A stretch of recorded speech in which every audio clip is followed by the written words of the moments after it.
Hey, my reactor. So I'm back with chapter 12, Bernice, December 19th, December 1918. Watching the city slowly come back to life from the third floor window of her new residence on Philadelphia's west side, Bernice squinted at the winter sun peeping over the row houses across the way. Long pink rays streaking over snowy rooftops and black water towers. According to the papers, over 47,000 Philadelphians had contracted the flu, and over 12,000 had died during the first 4 weeks after the Liberty Loan Parade. By the second week in November, deaths from influenza and pneumonia were a quarter of what they had been the prior week. And against the wishes of the state's health department, churches, schools, houses, and saloons began to reopen. Excuse me, y'all. However, the end of the war, they done got caused a resurgence of the flutes due to Armistice Day celebrations and the release of soldiers.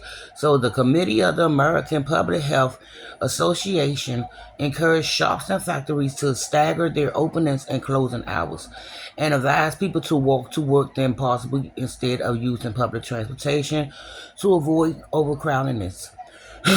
Streetcars, doctors warned, were seabeds for the flu. Now it seems many Philadelphians had taken the message to heart.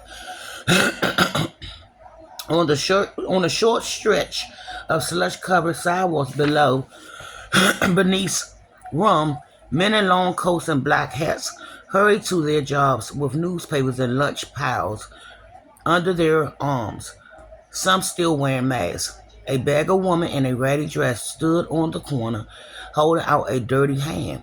The men ignored her, giving her a wide berth. Astonished that the world could return it to normal after everything had happened, Bernice knew that for her, nothing would ever be the same. Her beloved husband and son were gone, never to return, along with the naive part of her that had believed in hope and happily ever after. For reasons she never understood, God had taken everything good and precious from her. Some days she still felt paralyzed by her loss, her chest filled with the sinking weight of the absence of her child. She didn't recognize herself in the mirror anymore and wondered if she might shatter beneath the heavy burden of grief. Not 1 minute passed when she wasn't aware Wallace was gone. But the twins gave her a reason to wake up every day, and she reminded herself that from now on, if she wanted life to turn out a certain way, she needed to be the one who made it come about. All the prayers and begging in the world wouldn't get you what you want or deserve, no matter how good a Christian you are. She turned and looked at the boys, asleep side by side on her bed. With regular nursing and more solid food, their cheeks had begun to fill out and a rosy glow had returned to their skin. They settled down easier at bedtime and became more content with every passing day. She had named them Owen and Mason. Owen after her late father, and Mason because she liked the sound of it. They were good names, strong and silent and true, like real American names should be. And even though it was still hard to tell the twins apart, she grew more and more fond of them as time went on.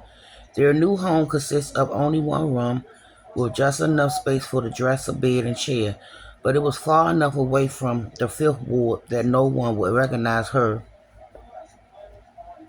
or the babies, and that was all that matters. When she saved enough money, they would move to a bigger place. But for now, it was perfect. She couldn't believe her luck was when she found it. The older couple been putting up the room for rent sign on the building front doors just as she was walking by, and it helped that they were immediately smitten with the twins. When she told Mr. and Mrs.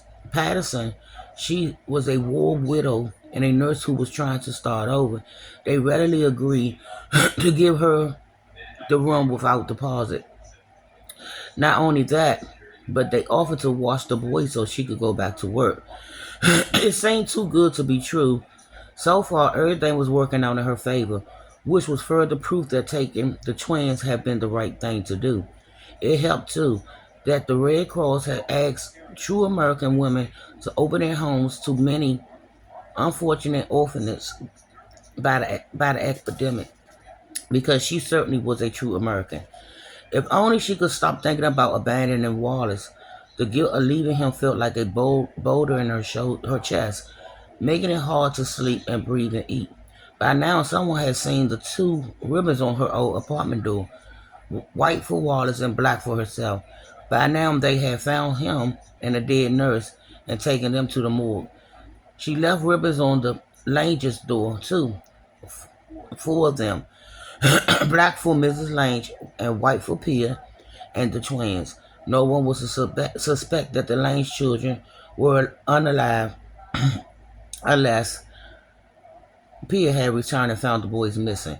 Even then, there was nothing Pia could do about it, nor any way she would figure out who took her brothers.